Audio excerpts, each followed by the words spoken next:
Hello students, welcome to RWS IT academy. আমি তোমাদের online computer teacher Rahul কর্মকার। তোমাদের class 11 এ semester 2 এর ট্রান্সমিশন মিডিয়া এই চ্যাপ্টারে এটা হলো ভিডিও নাম্বার 2, যেখানে আগের চ্যাপ্টারে আমি তোমাদের ওয়্যার যে মিডিয়াগুলো সেগুলো সম্পর্কে বলেছিলাম, অর্থাৎ twisted pair cable, coaxial cable আর ফাইবার অপটিক কেবল।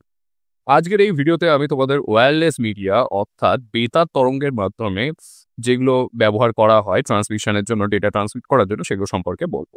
তো এর আগেই তোমরা জেনেছো যে ট্রান্সমিশন মিডিয়া দুই ধরনের হয়, একটা গাইডেড মিডিয়া আর একটা আনগাইডেড মিডিয়া। গাইডেড মিডিয়া মানে তারের মাধ্যমে যে ধরনের ট্রান্সমিশন হয়, আর আনগাইডেড মিডিয়া যেখানে কোনো ধরনের তার ব্যবহার করা হয় না, সেইগুলোকে বলা হয় আনগাইডেড মিডিয়া। তো আজকে আমরা এটাই জানবো। আনগাইডেড মিডিয়া সম্পর্কে লেখো বা আনগাইডেড মিডিয়া কাকে বলে। আনগাইডেড মিডিয়া বা বেতার মাধ্যমে ইলেকট্রোম্যাগনেটিক তরঙ্গ কোনো রকম তারের সাহায্য ছাড়াই তথ্য প্রেরণে সক্ষম।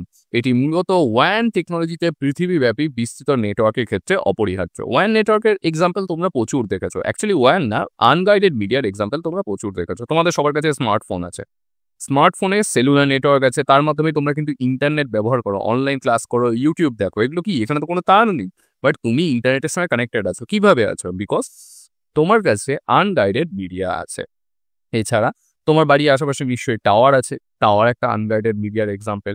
অ্যাজ ওয়েল অ্যাজ তোমরা ওয়াকি টকি দেখেছো, ওয়াকি টকিতে কি ওখানে শুধুমাত্র একটা টাওয়ার থাকে, আর কোনো কিন্তু তার থাকে, সেই কমিউনিকেশনটাও কিন্তু আনগাইডেড মিডিয়ার মাধ্যমেই হচ্ছে। এইবার আনগাইডেড মিডিয়ার উদাহরণগুলো কি কি? আনগাইডেড মিডিয়ার মেন উদাহরণ হলো ইনফ্রারেড তরঙ্গ, রেডিও তরঙ্গ বা রেডিও ওয়েভ, মাইক্রোওয়েভ তরঙ্গ বা মাইক্রোওয়েভ, আর স্যাটেলাইট নেটওয়ার্ক সিস্টেম। এবার এইগুলো সম্পর্কে এক এক করে আমরা একটু বিস্তারিত জেনে নিই। সবার আগে আসে ইনফ্রারেড তরঙ্গ বা ইনফ্রারেড ওয়েভ। কি এটা? ইনফ্রারেড তরঙ্গ মানে এই যে তোমরা রিমোট কন্ট্রোলের মাধ্যমে যেই সমস্ত কাজ করছো, মেজরিটি জায়গায় এই ইনফ্রারেড ওয়েভই ব্যবহার করা হয়। এর কম্পাঙ্ক 300 গিগাহার্টজ থেকে 400 টেরাহার্টজ পর্যন্ত হয়ে থাকে। ব্যবহার অল্প দূরত্বের বেতার মাধ্যমের মধ্যে সংকেত আদান প্রদানের জন্য কিন্তু এটা ব্যবহার করা হয়। সাধারণত তুমি দেখবে রিমোট যেটা আছে তোমার বাড়ির টিভি রিমোট বা রিমোট কন্ট্রোল যদি অন্য কোনো জিনিস থাকে, সেটার কিন্তু ট্রান্সমিশন কিছুটা দূরত্বের মধ্যেই হয়।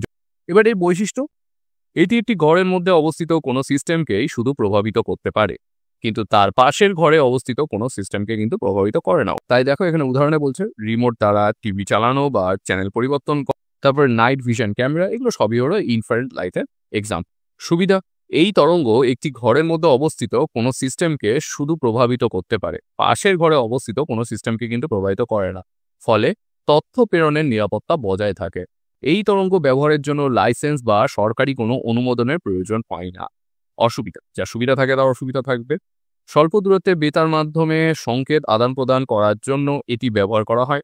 বেশি দূরত্বের ক্ষেত্রে এটি অচল। এটি দেওয়াল, দরজা বা অন্য কোনো কঠিন বস্তুকে ভেদ করতে পারে না, অর্থাৎ প্রেরক বা গ্রাহকের মধ্যে দৃশ্য সংযোগ থাকা প্রয়োজন। ইনফ্রারেড ওয়েভের পরে আসে হলো রেডিও ওয়েভ। রেডিও ওয়েভ কাকে বলে সেগুলো সম্পর্কে লেখো। কম্পাঙ্ক 3 কিলোহার্টজ থেকে 1 গিগাহার্টজ পর্যন্ত এর কম্পাঙ্ক হয়ে থাকে, এর মধ্যে এটা ভ্যারি করে। অ্যান্টেনা, ওমনি ডাইরেকশনাল অ্যান্টেনা ব্যবহার করা হয়, এটি সব দিকে সংকেত পাঠাতে পারে। ব্যবহার FM radio, television, cordless phone, এইসব জায়গায় এই ধরনের রেডিও ওয়েভ ব্যবহার করা হয়। সুবিধা, এটি ওমনি ডাইরেকশনাল অ্যান্টেনা ব্যবহার করে, যা সব দিকেই সংকেত পাঠাতে পারে এবং বিস্তৃত ভৌগোলিক অঞ্চলে সংযোগ স্থাপন করতে সক্ষম।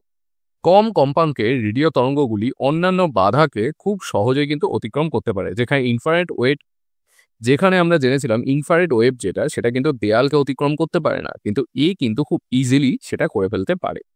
অসুবিধা, আবহাওয়ার কারণে বা বাতাসের অন্য কোনো তরঙ্গের দ্বারা বাধাপ্রাপ্ত হতে পারে, ফলে সংকেত বাউন্স হতে পারে। দীর্ঘ দূরত্বের সংকেত দুর্বল হয়ে যেতে পারে।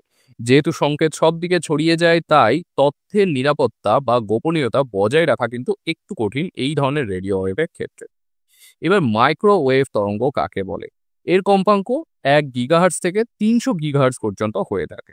বৈশিষ্ট্য, এই তরঙ্গ খুব উচ্চ কম্পাঙ্কের হওয়ার কারণে এটিকে বাঁকানো কিন্তু অতটাও সোজা না, তাই এটি সর্বদা সরল রেখা বরাবর কিন্তু যাতায়াত করে। এর অ্যান্টেনা ইউনি ডাইরেকশনাল, মানে যে কোনো একটা দিকেই যাবে। যেখানে তোমরা অমনি ডাইরেকশনালে জেনেছিলে সিগন্যালটা যে কোনো দিকে যেতে পারে, কিন্তু শুধুমাত্র একটা দিকেই যেতে পারবে। যেমন দেখবে টাওয়ারের ওপরে একটা ফোকাস পয়েন্ট থাকে, ওইটার মাধ্যমে কিন্তু পার্টিকুলার একটা দূরত্ব বরাবর আর একই সরলরেখা বরাবর ডেটা ট্রান্সমিট হয়।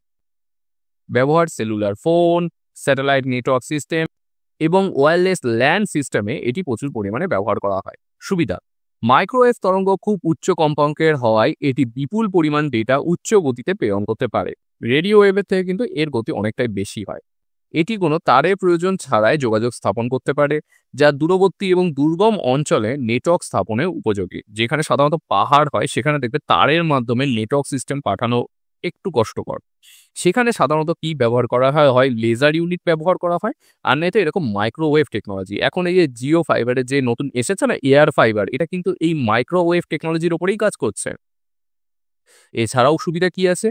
টাওয়ারের রিপিটার ব্যবহারের মাধ্যমে একটি সংকেতকে জোরালো করে অনেক দূরত্বে সংযোগ স্থাপন করা যায়। দেখবে তোমার বাড়ির আশেপাশে যে টাওয়ারগুলো আছে ওখানে বড় বড় ডিশ লাগানো আছে, আর ওর মধ্যে কিন্তু রিপিটার সিস্টেম থাকে। তাতে কি হয়, এই সিগন্যালটা সেখানে আসে, আবার অ্যাম্প্লিফাই হয়ে যায়, অর্থাৎ এর পাওয়ার আবার বেড়ে যায়, আবার সেই সিগন্যালটা আরো অনেকটা দূর যেতে পারে। সুবিধা থাকলে অসুবিধা আমরা প্রথমেই জেনেছি, এটা কিন্তু পার্টিকুলার একই ডাইরেকশনে যায়, তাই এটা কিন্তু বাকিয়ে অন্য দিকে নিয়ে যাওয়াটা একটু চাপের হয়। এটি উঁচু বাড়ি, পাহাড় ইত্যাদি দ্বারা কিন্তু সহজেই বাধাপ্রাপ্ত হতে পারে। আর এই কারণে কিন্তু এই ধরনের সিগন্যাল প্রেরণের যে অ্যান্টেনাগুলো হয় সেগুলো কিন্তু অনেক উঁচু জায়গায় লাগানো হয়। এই তরঙ্গ অনেকটা দূর গেলে সংকেতগুলো ক্রমাগত ক্ষতিগ্রস্ত এবং দুর্বল হয়ে পড়ে। এরপরে সবার লাস্টে আসে স্যাটেলাইট নেটওয়ার্ক সিস্টেম। এটা কিন্তু সব থেকে কস্টলি নেটওয়ার্ক সিস্টেম। কি বলছে, এটি তথ্য প্রেরণ বা তথ্য সংগ্রহের কাজের জন্য কৃত্রিম উপগ্রহ ব্যবহার করে। এবার এই স্যাটেলাইট কিন্তু দুটো কনসেপ্টে কাজ করে, একটা আপলিঙ্ক আর একটা ডাউনলিঙ্ক। কি এই আপলিঙ্ক আর কি এই ডাউনলিঙ্ক? পৃথিবী পৃষ্ঠের ভূমি স্টেশন থেকে ট্রান্সমিটারের মাধ্যমে তথ্য সংকেত উপগ্রহকে পাঠানোকে কি বলে? আপলিঙ্ক। আর যখন সেটা প্রসেস হয়ে ওই স্যাটেলাইট থেকে আবার ভূমি স্টেশনে ফেরত আসে তখন তাকে কি বলে? ডাউনলিঙ্ক। তাই বলছে উপগ্রহ থেকে ওই তথ্য সংকেত ট্রান্সপন্ডারের মাধ্যমে পৃথিবী পৃষ্ঠের ভূমি স্টেশনে পুনরায় ফিরে আসার পদ্ধতিকে ডাউনলিঙ্ক বলে। এরপর আছে স্যাটেলাইট নেটওয়ার্ক কত প্রকার ও কি কি। দেখো, বেসিক্যালি স্যাটেলাইট নেটওয়ার্ক কিন্তু 3 ধরনের হয়। ফার্স্ট জিও, সেকেন্ড মিও, থার্ড লিও। এবার এই জিও, মিও, লিও কি আর এগুলো এক্সাম্পল কি, এগুলো তো আমাদের জানতে হবে। তো সবার ফার্স্টে আসে জিও, অর্থাৎ জিও স্টেশনারি আর্থ অরবিট। কি বলছে এটা? এই উপগ্রহের গতি পৃথিবীর গতির প্রায় সমান এবং পৃথিবী পৃষ্ঠ থেকে দেখলে এই উপগ্রহকে আপাত দৃষ্টিতে স্থির বলে মনে হয়। যেহেতু এর গতি আর পৃথিবীর গতি প্রায় সেম, তার জন্য যখন এটা ঘোরে তখন দেখে মনে হয় যেন অস্থির অবস্থাতেই আছে। পৃথিবী পৃষ্ঠ থেকে নিরক্ষরেখা বরাবর প্রায় 22,000 মাইল উঁচুতে এটি অবস্থান। উদাহরণ কি? ভারতের যে জিও স্যাটেলাইটটা আছে সেটা হলো ইনস্টা-1B। তোমরা একটু যদি গুগল করো দেখতে পাবে ইনস্টা-1B কে। আমি একটু তোমাদেরকে দেখাই এখানে ইনস্টা-1B দেখতে কেমন হয়। এটা হলো আমাদের ভারতের নিজস্ব স্যাটেলাইট। এই যে ইনস্টা-1B এইরকম হয় দেখতে। এই হলো ইনস্টা-1B স্যাটেলাইট, যার মাধ্যমে কিন্তু স্যাটেলাইট ট্রান্সমিশন হয়ে থাকে। এরপরে আসে মিও, অর্থাৎ মিডল আর্থ অরবিট। এটি পৃথিবী পৃষ্ঠ থেকে প্রায় 18,000 কিলোমিটার উঁচুতে অবস্থান করে। উদাহরণ জিপিএস, আমেরিকার যে জিপিএস সিস্টেমটা আমরা ব্যবহার করি, গুগল ম্যাপে তো জানো যে জিপিএস অন না করলে আমরা আমাদের কারেন্ট লোকেশন দেখতে পাই না। এই জিপিএস সিস্টেমটাই কিন্তু একটা মিও স্যাটেলাইটের এক্সাম্পল।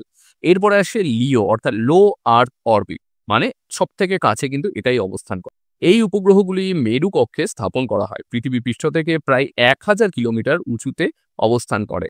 এর সবথেকে বেস্ট এক্সাম্পল স্টারলিংক। তোমরা নিশ্চয়ই সবাই নাম শুনেছ যে ইলন মাস্কের স্টারলিংক টেকনোলজির মাধ্যমে ওয়্যারলেসলি সবাই ইন্টারনেট ব্যবহার করতে পারবে, কিন্তু ইন্ডিয়ায় তার কস্ট প্রচুর বেশি। আমরা যদি স্টারলিংকটাকে একবার দেখাই তোমাকে, দেখতে পাবে